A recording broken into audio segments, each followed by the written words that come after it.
Hi to all our viewers. We have our review of the last home and away round 18 and a preview of the first week of finals.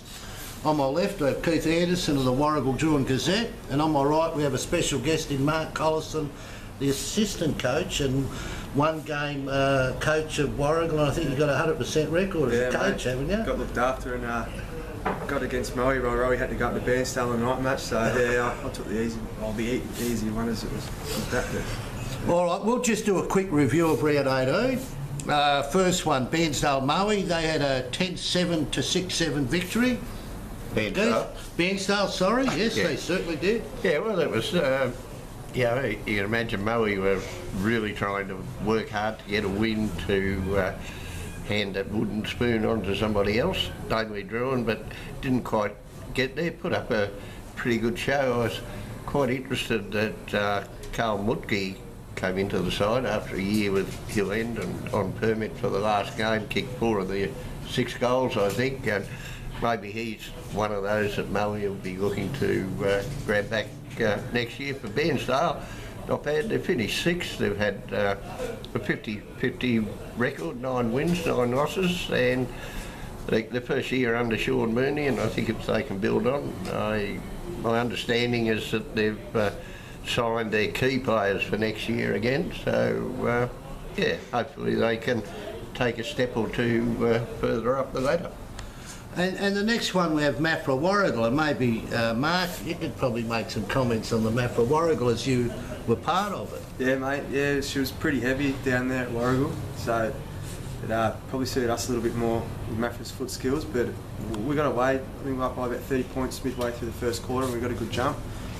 And we sustained it to probably the last quarter, and then Maffra's class showed out a bit, and the experienced players in Hayden McGill, he was easily probably best on ground from on. And players like that stood up, so but we had a good crack at it, and probably a good night to finish out the year to get that close, but just missed out unfortunately. So. Well, you've had you've had a couple of years Warragul where they've, I think 3 years ago they to the last round to win their first game, and at least this year you've shown some promise, and you've scored the 6 wins, so it is a big improvement. I know as a player, assistant coach, you'd be disappointed that you didn't get any higher, but realistically you've come from, I think it was only 1 or 2 wins, and you've tripled that to 6 wins, so it is a good finish. Yeah, really. I think last year they won 5 games, so we've gone, I'm thinking of the year before. Yeah, I think we've gone one better this year, but like you look at some of our performances, I think it's all above the shoulders kind of stuff with us at the moment. Like you don't go up to Sale and get within 15 points of a full strength Sale side, and then get within Maul, I think 20 odd points, but then we drop off on some games, so it's hopefully next year with a bit more maturity. I reckon those close ones might turn our way, and all of a sudden you go from 6 wins to right in the mix. So. And my apologies to Warragul. Obviously I'm thinking of 2 and 3 years ago, so you've actually had 2 reasonably good years, and I do apologise to the Gulls for that mistake.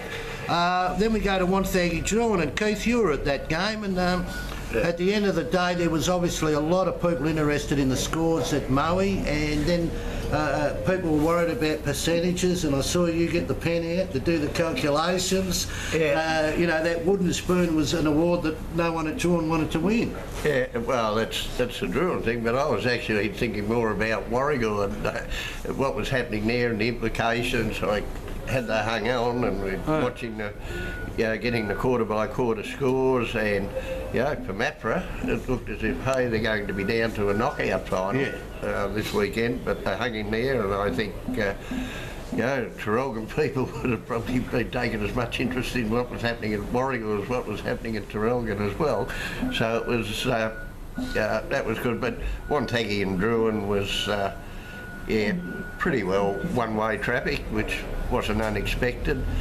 The most interesting thing I think was Earl Shaw came back for Wonthaggi, and he looked in pretty good fettle.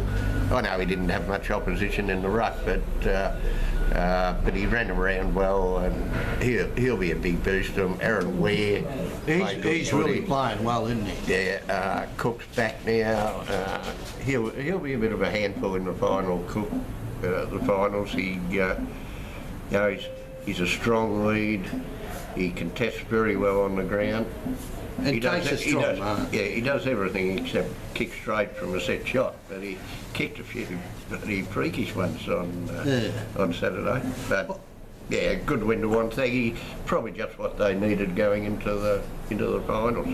And then we had Traralgon, Leongatha, and of course, yes, Traralgon won that 11-14 to 7-6. And at the end of the day, before final scores were coming in from the Warragul-Maffra game, I did get about 3 or 4 texts from Traralgon people wanting to know how Warragul had gone in the last quarter, because obviously they were looking from jumping from an elimination to qualifying, but unfortunately for them it didn't happen. But Traralgon just did what they had to do, and McKenna 4, Hall 3. And just did their regulation job, so they're into a qualifying final. Sorry, they're still in an elimination, but settled everything, and they look like they're going along all right as well. Yeah, I just wonder whether now Warragul's not their season's over. Whether Mark, you're barracking for Traralgon from now on? Yeah, mate. I'll definitely. Hopefully they go well. I hope so. Yeah. You're a premiership winner there, aren't you? I am. Yes. Yeah. And then we had the final one, the night game, Sale Morwell, which, you know, first versus second, and there was a complete blowout there. Sale 21-25 to Morwell 4-5. But I think on selected side there was a few players from Morwell. Sale especially had some key players out, but then Morwell rested their coach, Jeff Ryan, and a few players as well. So no one really gave any hint as to how the finals are going to perform, but obviously Sale's 2 big wins now against Morwell would have a really good psychological effect for them. Against Morwell. Certainly, one night, resting the guys, unless they're sore, unless they've got a bit of a niggling.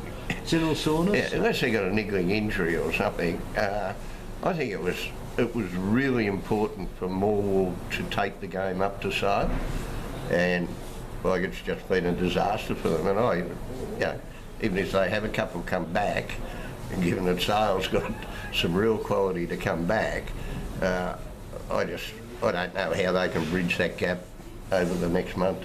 But footy is footy. And it happens. Yeah, and look, I see Shannon Lang, who's a he's a current Sale player, but he's up at Bendigo. He's come in and now he's qualified, but he's kicked 5, best on ground. So obviously they've got a heap of on-ballers to choose from, and they'll be getting stronger, and they've got the week's rest. So we'll move on to the elimination final. Well, there was some other news during the week from the Tribunal, and our colleague, our special guest here tonight, managed to escape with a reprimand, and is still eligible for the medal, which I think he'll be a very good chance for. You told me he's still eligible for the medal, so I believe you. We have another probably likely medal contender in Ben Coleman, due to front the Tribunal this week too. Yeah, well look, Mark was at the Tribunal last Wednesday, but he wasn't suspended, so he's still eligible for the medal. And obviously, big news out of the game Maffra Warragul that Benny Coleman, a top player for the Maffra Footy Club, he's facing the Tribunal tonight. So I'm sure the umpires will present their evidence, the 2 clubs' advocates, and then our independent tribunal will make a decision on all the evidence that's presented. So Maffra would be hoping that Ben would come through, because they have got some doubt with Colton Porter, and they wouldn't like to go into the game without the 2 of them. But anyway, we'll move on to our elimination final, Traralgon versus Wonthaggi. And I suppose if I hand it over to you, astute gentleman, as to make a comment as to who you think's going to win that one. Yeah, I think Traralgon's pace will test Wonthaggi. Wonthaggi they structure up really well. They're hard to score against Wonthaggi. They control their pressing that really well. So, but I'd have to pick Traralgon. If they're up and going, I think they'll give the whole league a good shake this year. So who do you reckon the key, a couple of key matchups? Yeah, well, obviously Cook's pretty important in Wonthaggi with the firepower. He's a super player, so they'll be relying on him heavily. And I think Traralgon might have to get Paul Jacko probably back up on the wing in the midfield for a bit more run and drive. So, but I suppose it's going to rely on McKenna in one end and Cook at the other, and whether Traralgon's defenders can stop Cook and whether the Wonthaggi defenders can keep Dan quiet, I suppose. And then you'd think the battle of the midfields would be interesting. Wonthaggi definitely have the advantage with the ruckman, with Shaw. Traralgon, that's probably Traralgon's weakness, is their ruckman at the moment. But in terms of midfield battles, that'll be pretty neck and neck with probably Jennings and North, be Ware, Lucas White. yeah, Warnett. So, but if the conditions are dry, I think I'm not sure where's it played at. The elimination will be at Morwell, so Yeah, so it should be a it'll good probably service. suit. I think that'll suit Traralgon more, and yeah, I'm thinking Traralgon would win that. Traralgon. Keith? Yeah, I don't really know on this one. Traralgon has been something of a mystery bag. Its record against Wonthaggi this year is 1-1, but that's the only win Traralgon's had against another side that's in the finals. And yeah, I just have a bit of a question over them, a bit of a question over Wonthaggi too, but I just think they're getting back to strength. The only thing I was disappointed in last week with Wonthaggi, because I have noticed throughout the year that they've kicked a lot more behinds and they've kicked goals in games. They've lost some very important games narrowly because they've kicked a lot of behinds. But so I was interested to watch that last week, but they do blaze away at the goals a fair bit when, you know, that next bloke running past, hey, give it to me in a better position, didn't seem to be there. But yeah, it's going to be a pretty close contest, I think, and I think just for the good and the spread of the finals, I'd like to see Wonthaggi get up. So perhaps if I pick them, it mightn't inspire them anyway. But Okay. just let them know that they'll have a little bit of support in that game. And I think in the interest of the final series for the league. Okay, so we have one for Wonthaggi, one for Traralgon. Okay, we move on to the Saturday match, which is the qualifying final, and that's between two big guns in Morwell and Maffra. So I mean that's going to be a rip snorter, and do you want to kick off that one? I'd be very interested to hear Mark's comments on this first. He plays against them, and he played against Maffra last week and against Morwell not so long ago. So I'll be interested. He may help influence my opinion on this match. Okay, well, Mark, we'll get you to kick off on that. We've got obviously Maffra Morwell, and there's some key matchups in that game as well. Yeah, that's at Morwell. That'll be at Moe. At Moe. Yeah, Maffra on the weekend, they're hard. They're very good by foot. So when they do get the ball, they look to chip it around a bit and obviously get it in the good ball users like Hayden McGill and that who some people have ridden him off. He definitely hasn't lost anything, so he's going to be very vital. But I think. And then Morwell, on the other hand, they're a team too that when they get the footy, they like to control the footy and chip around. So they're two very similar set-up teams, but you can probably score against each of them if you're good enough by foot and by disposal. I probably think if Maffra without Porter and Coleman, though, it's going to hurt them. That'll drop them back, and that's if we'll have Jeff Ryan and Bailey in that plane. So it'll definitely be probably another one that's a battle in the midfields. Probably. We'll have a little bit more scoring power up forward though, I reckon. Probably have a bit more flexibility with Johnson and Donald and Ryan and that when they go through there. So, but Maffra were impressive again, like Adrian and Hayden. How can you run off a team with two of the best players probably played in the last 10 years in the league? So. And Ben's good. He's not a bad that's one. That's right. See, Maffra still they've got their firepower out there with Sheen and Ben's good too. So you figure they're both pretty dangerous up forward, aren't they? More than Maffra. But I think it's just going to be a battle of who controls the footy, and I'm not sure if Moe, the ground's still heavy, or if it's.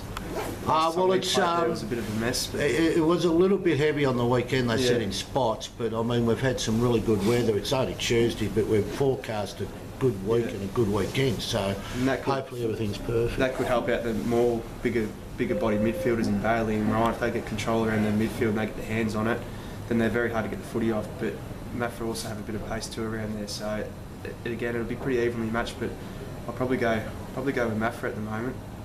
Yeah, the two keys for Mafra, as you say, if Coleman goes and if Porter doesn't come up, they're two huge losses. Changes it completely then you definitely think that Moore will win the game. Okay, Keithy, does that help you? Oh, yes, a little bit, but I was interested in talking, Mark talking about the Burgiels and you talking about Dan Bedgood, etc., etc. They also have a bloke up there who's kicked 96 goals for the year, so they get a bit. It'll be very interesting to see how he goes in the finals, and it'll be, he's going to come up against probably the best key backman in the league at the moment, or one of the two best. I rank Jack Brown and Jordan Desson very, very closely, and so that'll be interesting. But it's you've got those three dangerous guys, and it's, sometimes you can keep two down. It's awfully hard to keep three down, and all blokes who are capable of kicking 7, 8, 9 goals, on their day. So I think that's probably Mafra's strength. I think it'll be a really good game. Probably, Morwell would certainly and should have been disappointed after last week. I don't care who they had out, that's a disaster. And I don't think, Mafra, they got out of jail against Warragul when they had so much at stake, a double chance. So hopefully there's some improvement amongst them, otherwise it looks as if Sale's a mile and a half of everybody, ahead of everybody else. But I'll give Morwell a go for this week to come up, because they have been the next best side behind Sale all year. They finished 2 games ahead of Mafra, 3 games ahead of the other 2 in the 5. So I think they've probably earned a bit of favouritism for this game, but I won't be laying any bets on this one. Okay, well, it looks like we've got 2 really close games coming up then, so it should be a great weekend. And just finishing off on Saturday in the qualifying final, Sale versus Moe under 16s. Under 18s is Sale versus Bairnsdale. Reserves is Sale versus Warragul.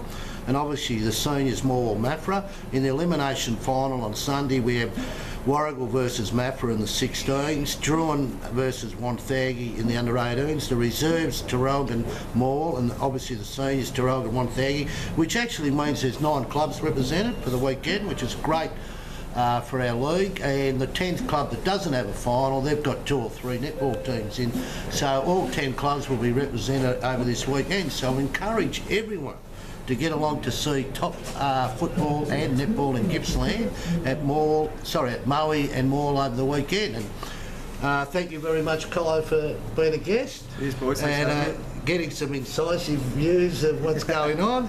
And Keith, thank you once again. Yeah, just one comment. If there's any Carlton supporters who actually watch this, don't bag Druin too much. We're in exactly the same spot as Carlton, not. Okay, thank you very much for that information, and we'll see you all next week.